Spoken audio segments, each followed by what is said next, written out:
Hello friends कुंतु आपको स्वागत video आलोचना करबा +3 4th सेमेस्टर आपनकर हिस्ट्री ऑनर्स रो कोर पेपर 8 रो यूनिट 1 रे रहितबा 300 वर्षीय युद्धर कारण एवं फलाफल विषय सरल नोट्स आलोचना करबा तेणुकर भिडियो कोन जारे स्किप न करी आरंभରୁ शेष पर्यंत देखंतु तडे न करी चलंतु आज भिडियो स्टार्ट करबा।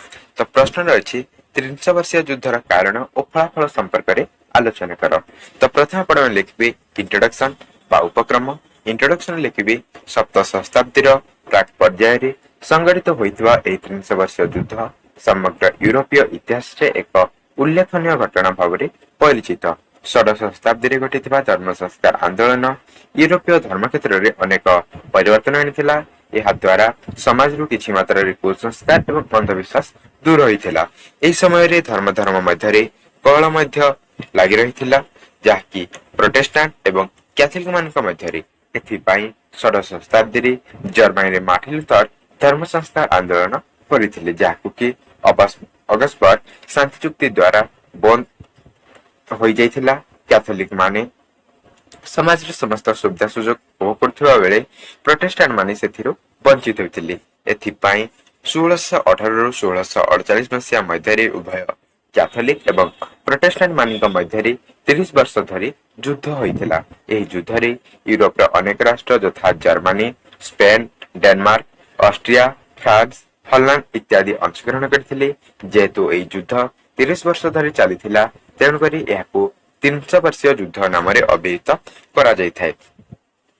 तो एही 300 वर्षीय युद्ध 1618 मसिया रु आरंभ होई 1648 मसिया पर्यंत दीर्घ 30 वर्ष काल होइथिला। जेहेतु एही युद्ध 30 वर्ष धरी चलीथिला तेणु एही युद्ध को 300 वर्ष युद्ध बोली कुहाजे। एही युद्ध हेबा पछरी मुख्यतः धार्मिक कारण दायी रहिथिला। षोडश शताब्दी रे होइथिबा मार्टिन लूथर धर्म संस्कार आंदोलन धर्म क्षेत्र रे आनिथिला परिवर्तन। यार प्रभाव रे समाज रो अंधविश्वास एवं कुसंस्कार दूर हो जाइथिला एवं पोप मानक आधिपत्य मध्य लोप पाई जाइथिला बा ह्रास पाई जाइथिला।